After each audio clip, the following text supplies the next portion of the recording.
Congress party మండల నాయకులు ప్రతి ఎకరానికి నీరు అందిస్తున్నామని తప్పుడు ప్రచారం చేస్తున్నారని బీఆర్ఎస్ నాయకులు పేర్కొన్నారు. ముస్తాబాద్ మండల కేంద్రంలో ఎగువ మానేరు కుడి కాల్వ 20 నంబర్ తూమ్ వద్ద ఆయకట్ట రైతులతో పాటు బీఆర్ఎస్ నాయకులు కలిసి నిరసన తెలిపారు. నిన్నటి రోజున కాంగ్రెస్ మండల నాయకులు తూమ్ వద్ద గంగమ్మ తల్లికి పూజలు చేసి పుష్కలంగా ప్రతి ఎకరానికి నీరు అందిస్తున్నామని నాయకులు అనడంపై కాలువలో నీరు లేకపోవడం ఏంటని ప్రశ్నించారు. ఇప్పటికైనా తప్పుడు ప్రచారాలను మానుకొని రైతులకు నీరు అందించే బాధ్యత కాంగ్రెస్ నాయకులపై ఉందని అన్నారు. ఈ కార్యక్రమంలో ఆయకట్ట రైతులు, బీఆర్ఎస్ నాయకులు శ్రీరామ్ స్వామి, మొంగాని మనోహర్ తదితరులు పాల్గొన్నారు. అక్కడ నుంచి పోతుగాల వరకు మానరు నీళ్ళు వస్తున్నాయి. అక్కడికే ఈడ్చిపెడుతున్నారు నీళ్లు. ముస్తాబాద్ చెరువు నుంచి నీళ్లు రావాలన్నా కానీ ఇవ్వమన్నా కానీ ఇస్తలేరు. ఈ కెనాల్ పార్కులకు సంబంధించిన నీళ్లు పొద్దుగంటికి పోతున్నాయి. ఇక్కడ నుంచి ఇటే ముస్తాబాద్కి ఇవ్వమంటే ఇస్తలేరు. వారానికి ఒకసారి తెలుగు మధ్యలో కొంటపోతున్నారు. ఆ తెలుగు మధ్యలో కూడా మాకొక గంట సేపు ఇరని కానీ ఇవ్వలే. మొన్న రాత్రి బాగా లొల్లీలైనాయి. మేము అదే లెక్కల అదే రోజు అదే విధంగా మా మీదకి నీళ్లు పోతున్నాయి. ఆఫీస్కి పోయి సార్లను బతిలాడుకొని మాకు ఇన్ని నీళ్ళు ఇవ్వడండి అని చెప్పి బతిలాడుకోవడానికి అని చెప్పి మేము వెళ్తే సరే అని చెప్పి మా అధికారులు ఆఫీసర్లతో మాట్లాడి చేసిరు, ఇస్తారని చెప్పి అన్నారు. ఆ లెక్కల అది జరిగింది సార్. అయితే ఒక రాడు నీళ్ళు వచ్చేసరికల్లా మా పొలాలు కొనన్న ముట్టలే పని చేసుకుంటూ పోయారు. ఇగో నీళ్ళు వస్తున్నాయని చెప్పి ఇట్లాంటి ఫోటోలు తీసుకుంటా మనల్ని నచ్చేస్తారు. రైతులు మొత్తము రైతులను అందరూ ఆగం చేస్తారు. ఎక్కడెక్కడ లాకులు వేసుకుంటా డమ్ చేసుకుంటా వెళ్ళిపోతుంది సార్. మరి మా పరిస్థితులు ఏంది? రైతాంగానికి సంబంధించిన లెక్క ఇక్కడిది. నీళ్ళు అనేవి అసలు పట్టవాటి లెవెల్ లేని చూసి ఇగో ఇట్లా నీళ్ళు వస్తున్నాయని చెప్పి ఈ పువ్వులు ఇవి చల్లుకుంటూ పోతున్నారు. నేను 24 గంటలు ఇక్కడనే ఉంటాను. నేను ఈ గుడిసె కన్నా ఉంటా క్రాసింగ్ చౌరస్తా మీద. ఒక రైతు లేడు, ఒక లెక్క లేదు. నీళ్ళు వస్తున్నాయని చెప్పి ఇట్లా వేసిపోతే మరి నీళ్లు రాంది వస్తున్నాయని చెప్పి చెప్పడం ఎందుకు? మా పొలాలు దుత్తురు పారి మొత్తం ఎండిపోతున్నాయి సార్. ఎట్లా కోసుకుంటే ఎసురు అవుతుంది. 6 నెలల శ్రమంతా కష్టపడి అది చేసుకుంటే ఎట్లా కోసుకుంటా ఎసురు అవుతుంది. ఇంత తిప్పలు పడుతున్నాము.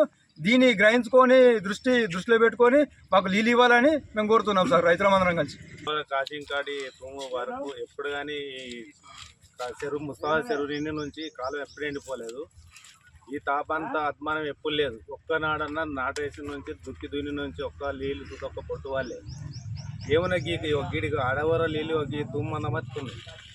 2 ఎకరాల పొలం 3 ఎకరాల పొలం మారుతుంది ముస్తాబాద్ ఈ కాలువ. ఇవరకు ఒక్కదాల సుధరాలి, ఇవరకు ఒక పొలం సుధవారాలి, ఒక కసికట్ బొట్టు వాళ్ళే నీళ్ళు. ముస్తాబాద్ అంటే ఇటువంటి వ్యవస్థ నడుపుతుంది. ఒక్క బొట్టు ఇవరకు నాగలు దున్ని నుంచి మన నాటేసిన నుంచి ఒక్క బొట్టు రాలే కాలువ నీళ్ళు. పట్టవాడీలు వచ్చి కాలువ నీళ్ళు వస్తున్నాయి అంటే ఏడికలు వస్తున్నాయి. ఏదో తిరుమతి లెక్కేసుకోకపోతే అది సొల్లాశ నీళ్ళకు మనం ఆశపడ్డాం. మన తూములు బంద్ చేసుకొని వేరే ఊరుగా ఒరెల వారెత్తురుగా గన్నెలకి ఎత్తురు. మన చెరువు నీళ్ళు తిరుమతి పోతి గంట వాళ్ళు ఇళ్ళ సత్రంలో వడ్డే నీళ్ళు పోయాడు. మరి ఏమైంది? ఇయ్యాడు కాలువ సూత నానలేదు. చూడు రచ్చి ఎక్కడ దాకా ఉంది. సిసి రోడ్ ఎందుకు పోసిర్రు? సిసి కాలువ ఎందుకు పోసిర్రు? వచ్చి చూడు. మేము తుకాలు పోసుకున్న పొలాలు సూత ఎండబెట్టుకున్న పరిశ్రమ చేసుకొచ్చిర్రు. ఇప్పుడు నీళ్ళు వస్తాయని మరి ఏమైంది? ఇప్పుడు నోట్లకి వచ్చే కరెంట్లతో సడేది నీళ్ళు అయితేనే కరెంటు ట్రబుల్ ఇస్తుంది.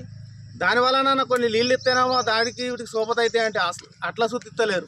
ఈరోజు మన ముస్తాబాద్లోని 20 నంబర్ తూమ్ దగ్గర ఉన్నాం. సిద్దిపేట క్రాసింగ్ దగ్గర ఉన్నటువంటి తూము ముస్తాబాద్లో 20 నంబర్ తూము. ఈ తూము దగ్గర ఇప్పుడు నీళ్లు రాక రైతులందరూ కూడా ఇక్కడ ఉన్నాం. ఇక్కడ ఉన్న రైతులంతా కూడా ఈ తూము నుండి లబ్ధి పొందేటువంటి రైతులు. ఈ తూము నుంచి నీళ్లు పోతే రైతులందరూ పంటలు పారించుకునేటువంటి రైతులు. పొలాలకు సంబంధించిన రైతులు ఎవరు లేరు. పట్టవాగటీలి కాంగ్రెస్ పార్టీకి సంబంధించిన నాయకులు, కాంగ్రెస్ పార్టీ మండల అధ్యక్షుని ఆధ్వర్యంలో ఒక టీం మండల నాయకులు అనుకుంటే మొత్తం నాయకులు వచ్చి ఇంకో ఈ ఫోటోలో ఉన్నవాళ్ళు వీళ్ళంతా వచ్చి పంట పొలాలన్నీ పరిశీలించినాము.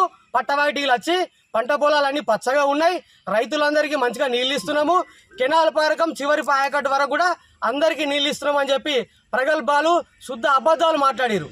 ఇలా మేము ఒకటే అడుగుతా ఉన్నాం కాంగ్రెస్ పార్టీ మండల నాయకత్వాన్ని, కాంగ్రెస్ పార్టీ నాయకులను, అలాగే సిరిసిల్ల నియోజకవర్గ కాంగ్రెస్ పార్టీ ఇన్ఛార్జ్ కేకే మహేందర్ రెడ్డి గారిని, మీరు పట్టవాటీలు రైతుల దగ్గరికి మీ పార్టీ నాయకులను తోలుకుంటా రైతులు ఎవరు ఉండరు, పొలాల దగ్గరికి తోలుతారు. మీరు పొలాల దగ్గర వెళ్ళి పట్టవాటీలు వచ్చి పంటలు పరిశీలించమంటారు. నువ్వు పంట పరిశీలన చేస్తే ఆ భూమికి సంబంధించిన రైతు ఉండడా? రైతును మరి వివరంగా అడగారా? మీరు ఇది చూడండి, ఈ ఫోటో చూడండి. ఒక్కరన్నా పార్టీకి సంబంధించిన వాళ్ళు తప్ప నిజమైన రైతులు ఈ ఫోటోలో ఒక్కరన్నా ఉన్నారా? ముస్తాబాద్ రైతాంగానికి ఏదైతే ఉందో నీరిచ్చేటువంటి విషయంలో, రైతులకు కాలువ ద్వారా నీళ్ళు ఇచ్చేటువంటి విషయంలో ఇక్కడ ఉన్నటువంటి కాంగ్రెస్ నాయకత్వం ఏదైతే ఉందో పూర్తి స్థాయిలో విఫలమయ్యారు కాబట్టి